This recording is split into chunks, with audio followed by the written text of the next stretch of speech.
Assalamualaikum warahmatullahi wabarakatuh. Apa kabar anak-anak Indonesia yang hebat? Kembali kita belajar dari rumah. Kali ini kita akan belajar bersama mata pelajaran Pendidikan Agama Islam dan Budi Pekerti untuk kelas 6 sekolah dasar. Sebelum melanjutkan video ini, silahkan tekan tombol subscribe dan jangan lupa untuk berkomentar dengan menulis nama kalian dan asal sekolah kalian. Baiklah anak-anak sekalian, terlebih dahulu marilah kita berdoa kepada Allah. Semoga kita diberi kemudahan dalam belajar serta mendapatkan ilmu yang bermanfaat. Berdoa mulai.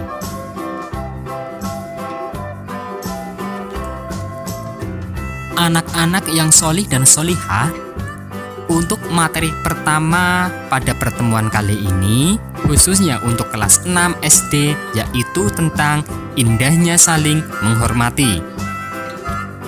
Agama Islam adalah agama yang rahmatan lil alamin. Rasulullah Shallallahu Alaihi Wasallam adalah teladan terbaik dalam mengajarkan sikap toleransi kepada umatnya. Islam adalah agama yang memandang perbedaan sebagai rahmat. Islam mengajarkan umat muslim untuk saling menghormati antara sesama. Sikap toleransi dicontohkan Rasulullah Shallallahu Alaihi Wasallam ketika terjadi keributan antara kaum muslim dan kaum Quraisy serta kaum Yahudi. Rasulullah Shallallahu Alaihi Wasallam menawarkan solusi yang membuat kehidupan begitu terasa damai. Yang terkenal yaitu dengan membuat piagam Madinah untuk mencari kedamaian dan ketentraman kehidupan di masyarakat. Begitu juga dengan bangsa Indonesia, adalah bangsa yang sangat majemuk. Saling menghormati dan menghargai antara sesama telah menjadi budaya dan karakter bangsa Indonesia. Dalam materi ini, kita akan belajar bersama tentang surat Al-Kafirun. Surat Al-Kafirun termasuk golongan surat Makkiyah atau salah satu surat yang diturunkan di kota Mekah. Surat ini terdiri dari 6 ayat. Surat Al-Kafirun adalah surat Al-Quran yang ke-109. Surat Al-Kafirun ini diturunkan sesudah surat Al-Ma'un. Makna Al-Kafirun adalah orang-orang kafir. Diambil dari kata Al-Kafirun yang terdapat pada ayat pertama surat ini.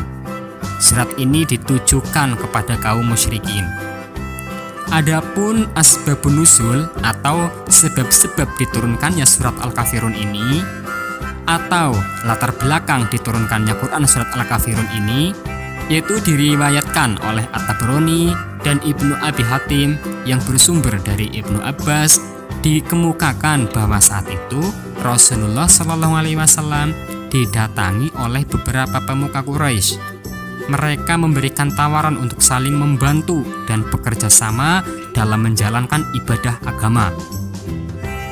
Kaum kafir Quraisy mengajak Rasulullah Shallallahu Alaihi Wasallam dan kaum muslimin lainnya untuk bersama-sama melaksanakan agama Islam serta kepercayaan menyembah berhala secara bergantian.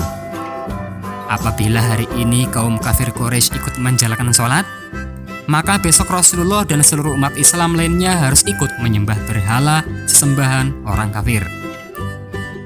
Menanggapi tawaran tersebut, Allah Subhanahu wa Ta'ala menurunkan wahyu, yaitu surat Al-Kafirun kepada Rasulullah Shallallahu Alaihi Wasallam.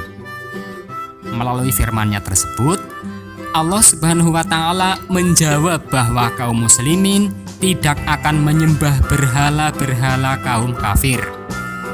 Kaum kafir pun selama mereka masih kafir tidak akan menyembah Tuhan kaum muslim. Orang Islam hanya boleh menyembah Allah Subhanahu wa Ta'ala, Tuhan yang Maha Esa.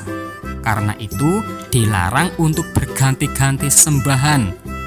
Ketentuan ini tersurat secara jelas dalam ayat-ayat surat Al-Kafirun. Adapun surat Al-Kafirun berbunyi sebagai berikut.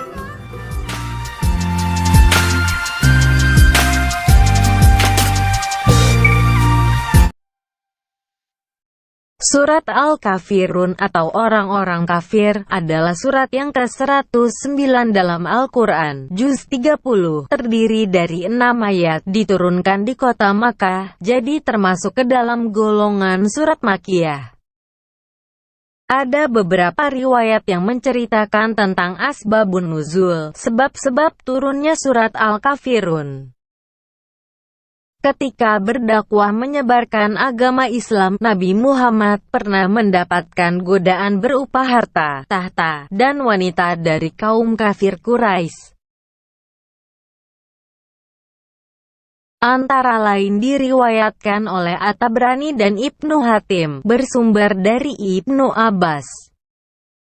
Dalam riwayat ini diceritakan, kaum kafir Quraisy berusaha keras menghentikan dakwah Nabi Muhammad dengan berbagai upaya. Di antaranya dengan menawarkan status sebagai orang paling kaya di Mekah, serta dinikahkan dengan wanita cantik yang diinginkan Nabi Muhammad. Berbagai rayuan dan tawaran diajukan oleh kaum kafir Quraisy, tetapi dengan tegas Nabi Muhammad menolak. Nabi Muhammad memberikan jawaban, "Aku menunggu wahyu dari Tuhanku." Diriwayatkan pula oleh Abdur Razak bersumber dari Ibnu Munzir. Kisah tentang asbabun nuzul surat Al-Kafirun ini tidak jauh berbeda dengan riwayat sebelumnya. Kaum kafir Quraisy mengiming-imingi Nabi Muhammad untuk menyembah Tuhan mereka dengan berbagai macam cara. Nabi Muhammad tidak segera memberikan jawaban karena masih menunggu wahyu yang turun dari Allah. Berikutnya diriwayatkan oleh Ibnu Hatim bersumber dari Sa'id bin Mina. Dalam riwayat ini, suatu ketika Nabi Muhammad berjumpa dengan beberapa tokoh kafir Quraisy, Al-Walid bin Al-Mughirah, Al-Asy bin Wa'il, Al-Aswad bin Al-Muttalib dan Umayyah bin Khalaf. Nabi Muhammad diiming-imingi dengan kekuasaan serta pengikut. Salah satu dari mereka berkata, "Wahai Muhammad, marilah bersama kita menyembah Tuhan yang kami sembah. Kami akan bergantian menyembah Tuhan yang kamu sembah. Kita akan bersekutu dalam segala urusan, engkaulah yang akan memimpin kami." Nabi menjawab, "Tidak bisa." Menurut ketiga riwayat tadi, saat itulah turun wahyu Allah, surat Al-Kafirun. Cara membaca Al-Quran Surat Al-Kafirun. Sebelum membaca Al-Quran, sebaiknya kita awali dengan bacaan isti'adzah. A'udzu billahi minasyaitonir rajim. Dan bacaan basmalah. Bismillahirrahmanirrahim. Dan diakhiri dengan bacaan tasdiq. Shadaqallahul azim. A'udzu billahi minasyaitonir rajim. Bismillahirrahmanirrahim. Qul ya ayyuhal kafirun la a'budu ma ta'budun wala antum abiduna ma a'bud wala ana 'abidum ma 'abadtum wala antum 'abiduna ma a'bud lakum dinukum waliyadin. Shadaqallahul azim.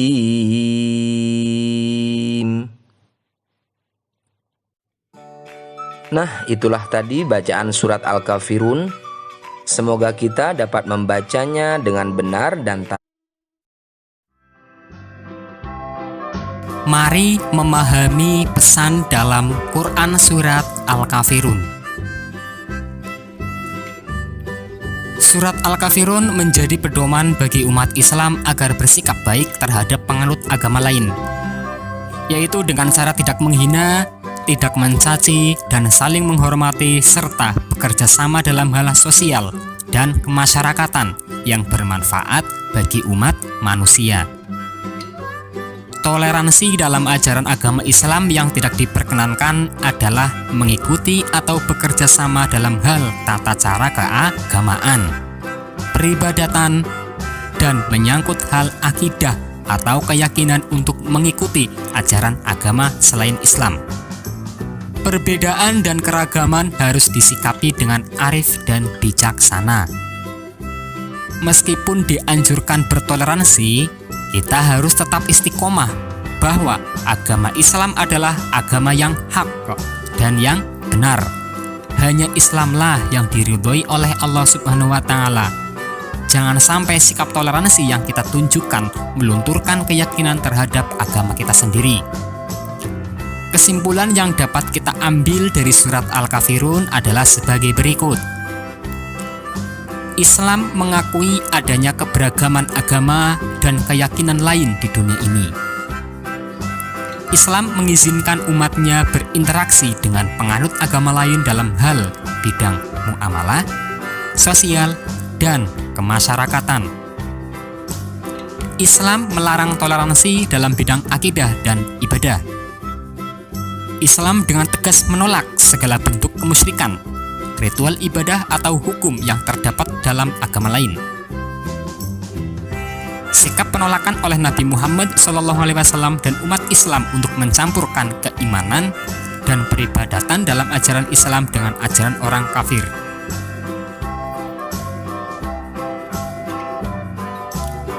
Pesan yang terkandung di dalam Al-Quran surat Al-Kafirun bisa memberikan motivasi dan semangat bagi kita semua untuk selalu menjaga toleransi, saling menghormati, bersatu padu dalam menjaga kerukunan beragama, berbangsa, dan bernegara.